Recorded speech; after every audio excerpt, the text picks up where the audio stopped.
still argued about. Some events in history are clear. Dates line up. Multiple records agree.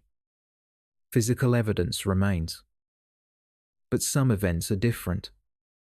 They sit in the record quietly, mentioned, repeated, and slowly accepted. This is one of those events. A battle that appears in historical accounts, referenced by chroniclers, cited in later histories, and taught as fact. Yet when historians examine it closely, something feels uncertain.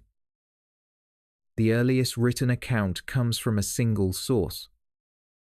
That source was not an eyewitness, and it was written years after the event was said to occur. Later records repeat the story, often word for word, sometimes with added detail, but rarely with new evidence.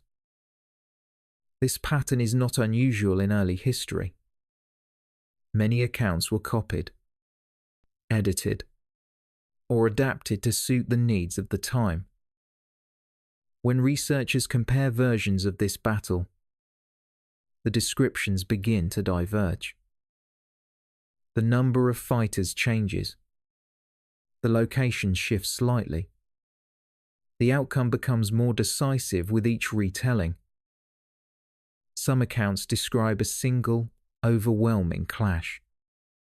Others suggest a series of smaller encounters, and a few mention no battle at all. Archaeology offers limited clarity.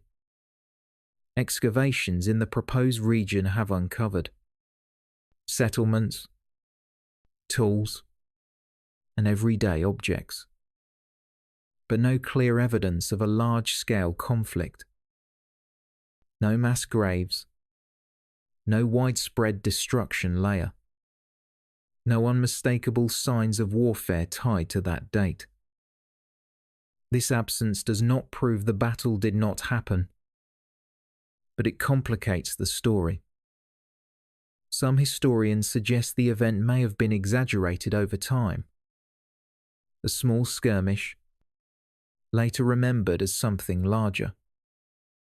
Others point out that the battle may have been symbolic, a way to describe a political shift, a transfer of power, or the end of a long period of tension.